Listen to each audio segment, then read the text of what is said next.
Welcome, Gemini. This is Regina from Pacific Tarot getting ready to do a full moon in Libra reading for you. This is really about the seasonal shift as well as any challenges we're experiencing or resisting around our need for perfectionism. So this is beautiful goddess energy rising up, and sometimes anger and rage, but it's a spiritual divine anger that is purifying, detoxifying. And particularly for you, Gemini, this is feeding your creative, imaginative abilities, expressions. I pulled for you from the Soul's Journey Abundance. I am a limitless being, and I can manifest whatever I desire into this physical reality. And this may seem overarching, overreaching in some ways, but I encourage you to think, to pause, and recognize the wealth of resources, goals, energy, relationships you have in your life, ways that you are supported and inspired, and the ways that you inspire and support others. So I think abundance is not only a state of your being in the moment, a being that fuels this creative outgrowth, outburst, but it's also a way that you are moving forward with clear goals at enriching, expanding, and enlarging your life in positive ways on your own terms. April, May, and June, I'm going to look at the archetype for April as a beginning thread, the dead end. Don't be confused by the name. This represents the closed door, the final chapter, the impasse. Contrary to what its name implies, the dead end is very much alive, a force that stops us from moving forward as planned, a wall beyond all walls. It simply states no more. You've reached the last page of this chapter. It's natural to resist and struggle even harder to make our way, to hold on to what was. We fight with life itself in this way. The end you face is very much, in fact, a beginning. There are doors opening all around you, just not the ones you planned on walking through. If you're honest and courageous enough to accept, adjust, and adapt, the dead end becomes known as life's beginning. And this is clarified by the Eight of Pentacles. This is an interesting spectrum or continuum of energies. There's something you have been doing consistently. This can be a professional practice, a way of working with or keeping close to relationships. This can be any manner of situations, material, lifestyle that you've held on to, that you feel you've invested so much. It's difficult for you to see another way. It's asking you to evaluate this, because the core of that activity is the activity that's asking for renewal. It's asking you not to change what you do, but how you do it. To what end do you do it? So are you working hard so that you can accumulate an abundance of wealth?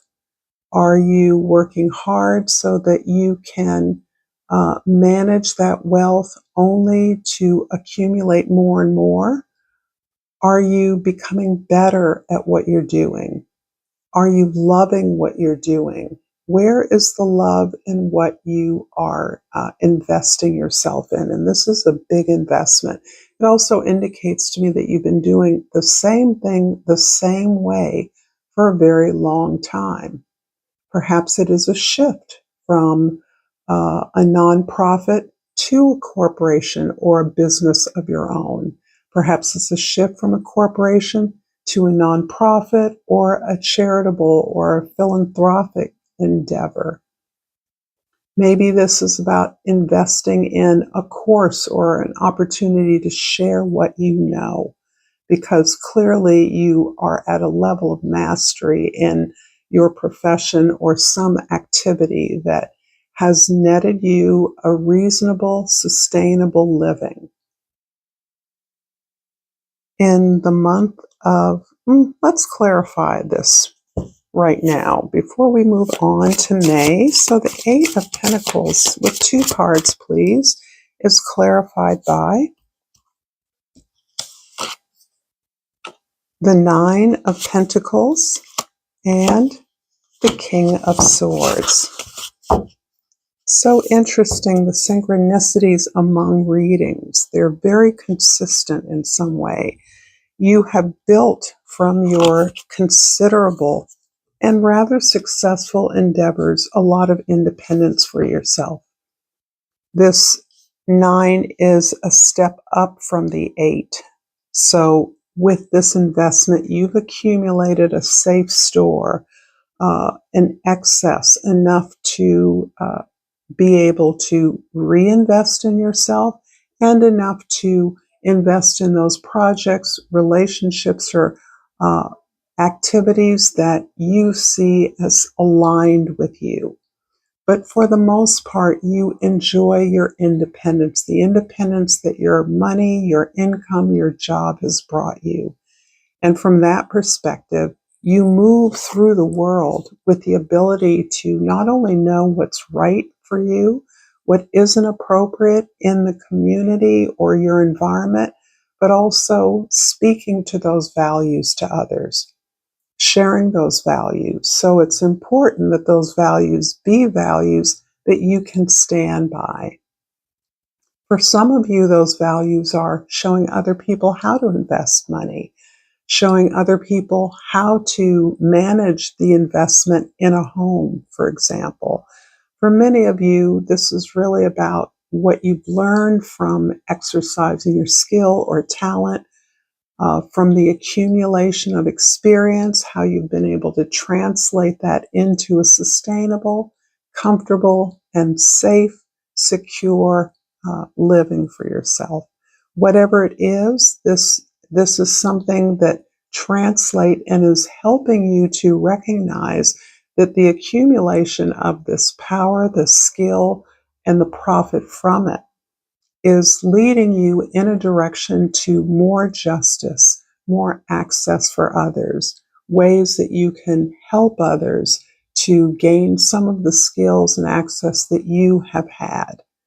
And that feels at this point of mastery a contribution from your generosity, from your excess, from what is left over, and investing that in a community so that you are elevating the lifestyles, the fates, the security of others.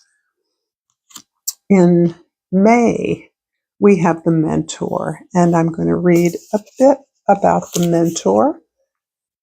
And this is also called the teacher, the sage, or the guru. It's said that cosmic knowledge pours down on the world like a great illuminated waterfall, a truly overwhelming force. The true teacher, though, is able to hold this flow of wisdom at bay while the student sips from a focused stream. This is a gift. You have a gift for reading the room, for sensing the exact ingredient that will stimulate growth within your students, your audiences, your clients, or customers.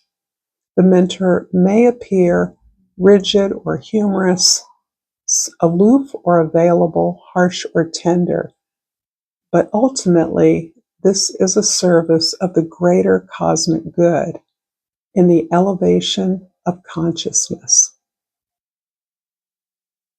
So this is really building up in May from the energy of April. You're challenging, you're in discussion in April with others about what specific information can be shared, what you can teach, train, or advise others, counsel others regarding. And this card that is a clarifier is the Tower, and what a clarifier it is. This in some decks is called the Hand of God, the Lightning. This is about massive illumination. Perhaps an opportunity in May shows you how valuable your skills are and your knowledge base in a way that could inform others, that could help others to better understand not only what you do, but how you are a model for leveraging that information, a way to improve upon the environment and upon their opportunities for security, stability, and protection. This in May can come about as a result of something that wasn't planned. And in that way, there is a place here in which you are experiencing the consequences of a plan gone wrong. But what that is transforming into is this new beginning, a new opportunity that hadn't been thought of and wouldn't have become available unless the plan went wrong somewhere. So this can be a change in physical circumstance, a business shutting down, an organization you had worked for changing its focus or its activity, the boss you worked for suddenly leaving or retiring, and that person was your mentor. So there is a way in which you are stepping into the shoes that you have been trained within, and you are passing along information that was given to you.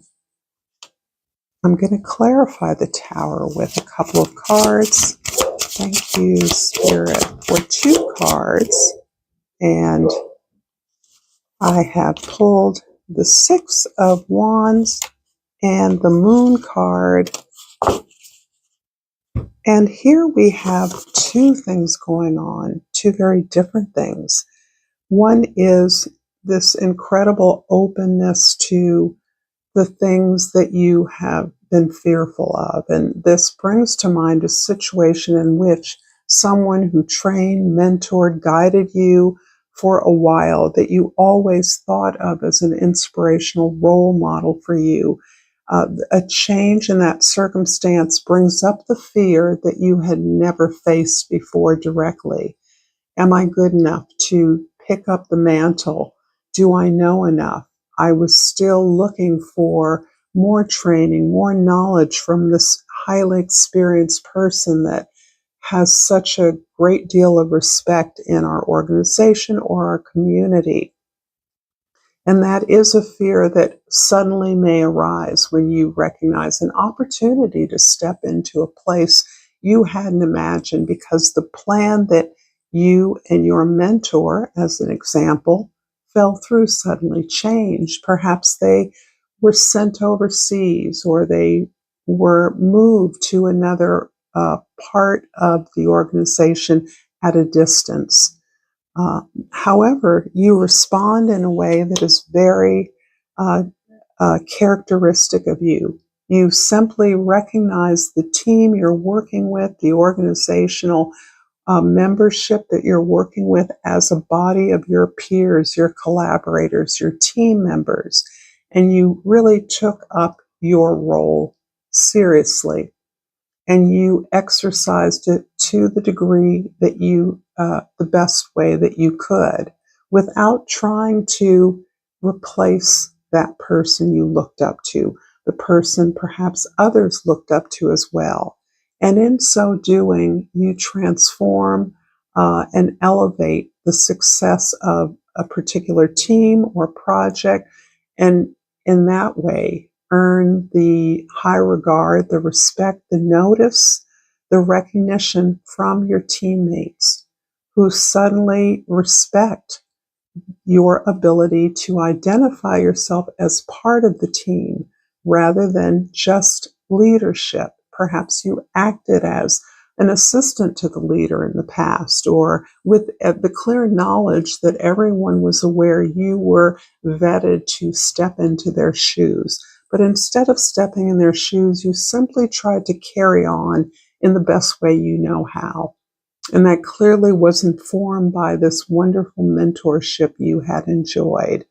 But you are still coming out as excellent, as fulfilling your responsibilities in the best way possible by aligning yourself with your peers rather than over them. This feels like a beautiful development, one that may be a bit disappointing initially, even a crisis, but one that you really turn to your favor. And in that way, and of course, this scenario is only an example. You're going to apply it in ways that work for you if it does resonate. But this allows you to actually have a different impact than your leader had, your mentor had, and in a way that the organization might clearly need to work towards. More of a collaboration, a co-creation, less of a hierarchical model, which is no longer perhaps suited to the work that you do or the work that you will now be doing as a result of this change.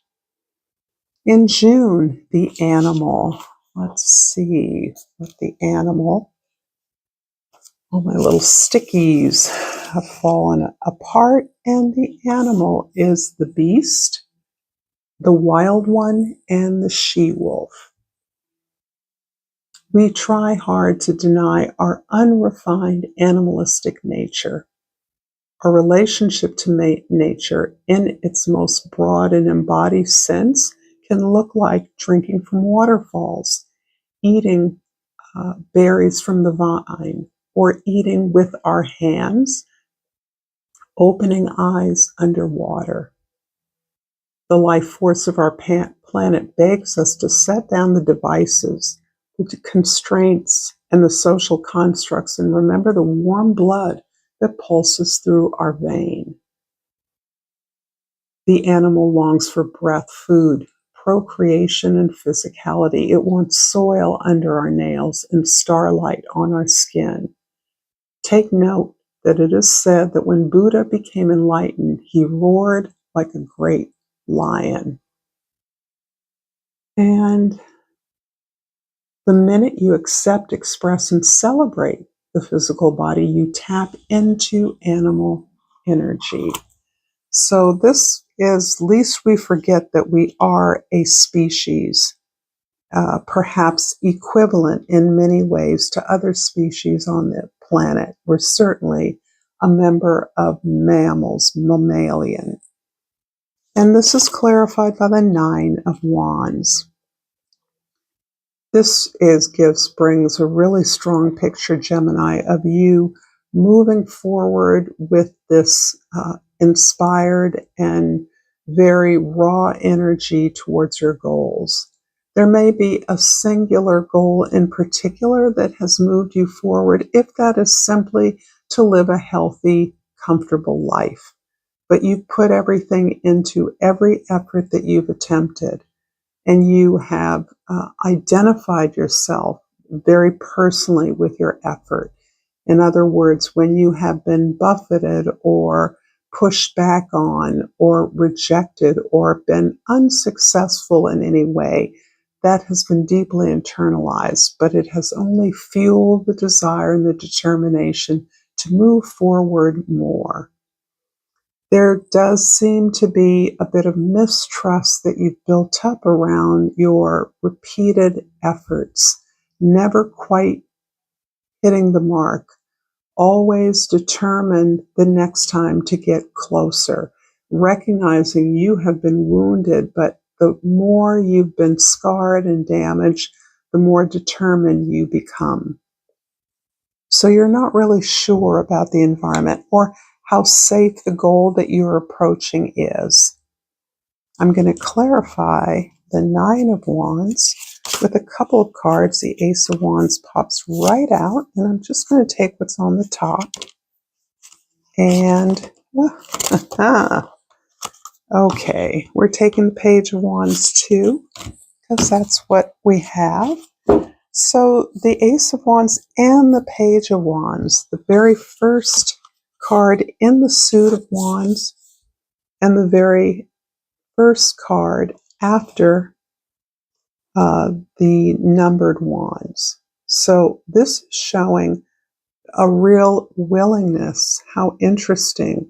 As you recognize that you've been doing something in a way that has contributed to failures, to disappointments, to not quite getting there, gaining your destination, you are re-inspired to try it a different way. Perhaps you have adjusted your goal again from working for corporations to working for nonprofits, determining that this location of a company might be a better experience than the one that you're in or have been in for a while.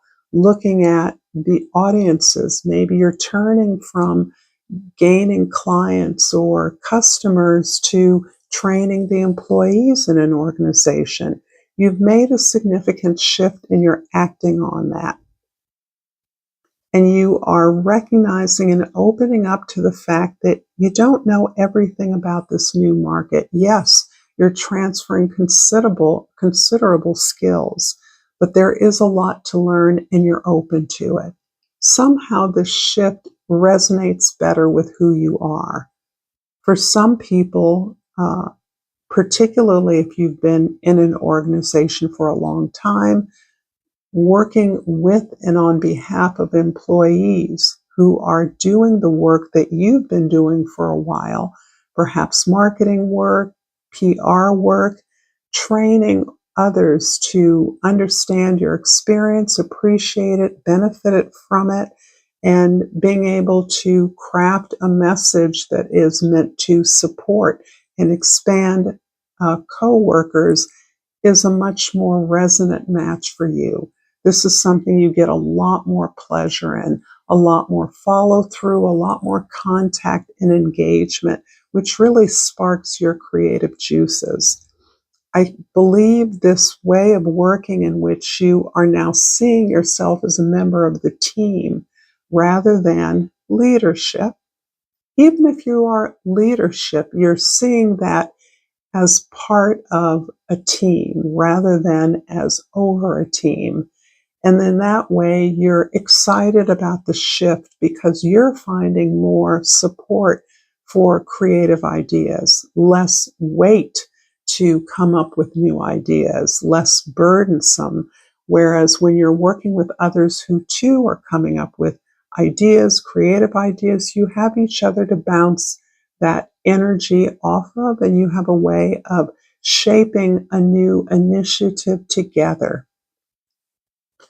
This is exciting. This feels like a real dramatic shift in the way that you are sustaining yourself and earning an income, taking care of yourself, and defining abundance for you in a way that meets your own values, your own principles, is more satisfying. And I'm going to finish up this reading with an Flower Oracle, and I pulled the Orange Blossom, and the key word is enthusiasm. The best can be here. Believe it. I like this. It's really confirming that you don't have to go far to reshape your experience in a more abundant way, in a more sustainable way. It feels like moving from a grand ambition to a sustainable ambition, sustainable goals that you can support and be supportive in gaining. Thank you so much, Gemini, for this reading. Until next time, namaste.